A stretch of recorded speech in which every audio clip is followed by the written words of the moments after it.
Hey guys, we're going to do our low poly effect. This is for all of you that are a little confused by the video tutorials that I posted.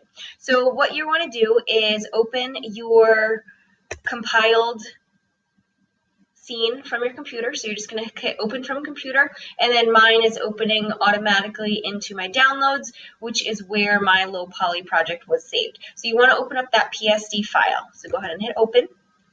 It'll take a minute to load. And here is my scene. So what I have are different layers. The bird is on a layer, my cactuses are on different layers. That is helpful because when I do the filter effect, and I don't have to worry about accidentally selecting the background, which means I don't have to worry about selecting the brown of these mountains and ruining my cactus. So it just makes it a little bit easier, okay? The first thing I'm going to want to do is rasterize this layer because I can see the little square here in the corner means it's a smart object. So I'm just going to right click and hit rasterize. Okay, so now all my layers are all set to go. You can kind of decide what order you want to work in. I'm going to do my foreground details first. That way it's just a little bit easier. Okay, so I'm going to zoom in on the cactus. And all you're going to do is use your polygonal lasso. So here's the lasso. If I press and hold the, I always struggle saying this, polygonal, however you want to say it, that constricts you to sharp edges, like a polygon, like a triangle, basically. We want to stick to triangles. So that is going to help you form your shapes. So I'm just going to click, click, click.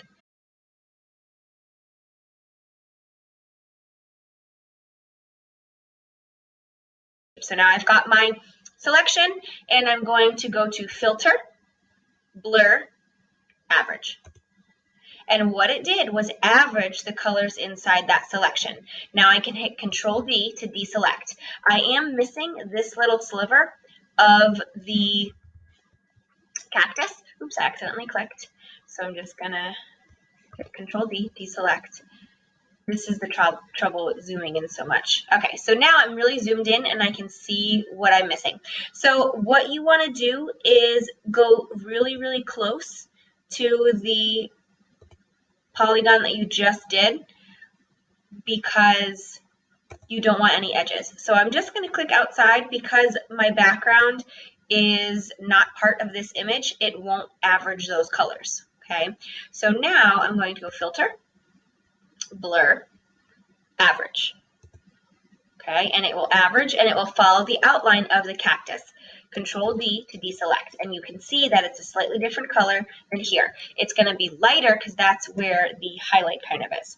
So now, if you want to include the form of this cactus, so here is the kind of crevice, here is a highlight, then you're going to want to select those layers individually. I'm going to skip over just to show you. Click, click, click, click.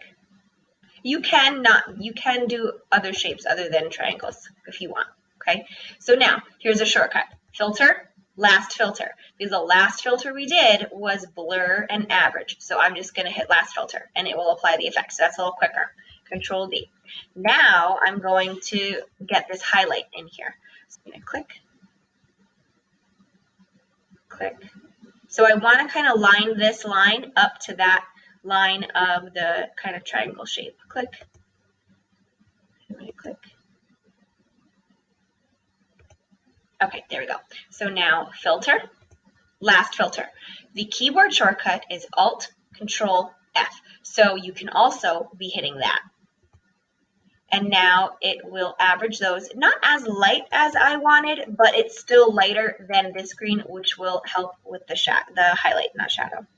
This section is missing, so I'm going to go ahead and do that.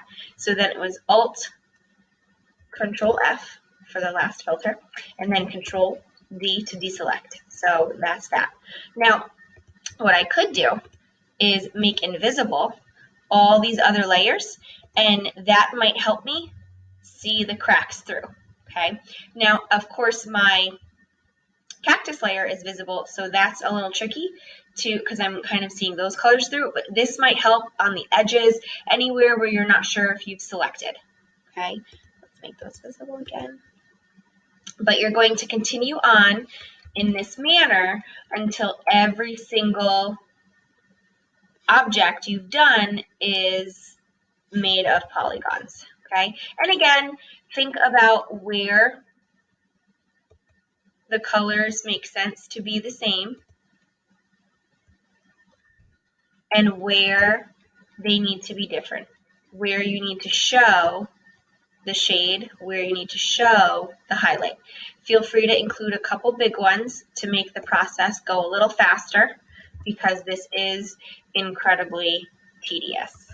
Okay, I'm using the keyboard shortcut Control-Alt-F because that is the last filter. Okay, Alt-Control-F. But the technique is filter, blur, average. That's all you need to do once you've got your selection made. Here I've sped up the video to speed you through the process.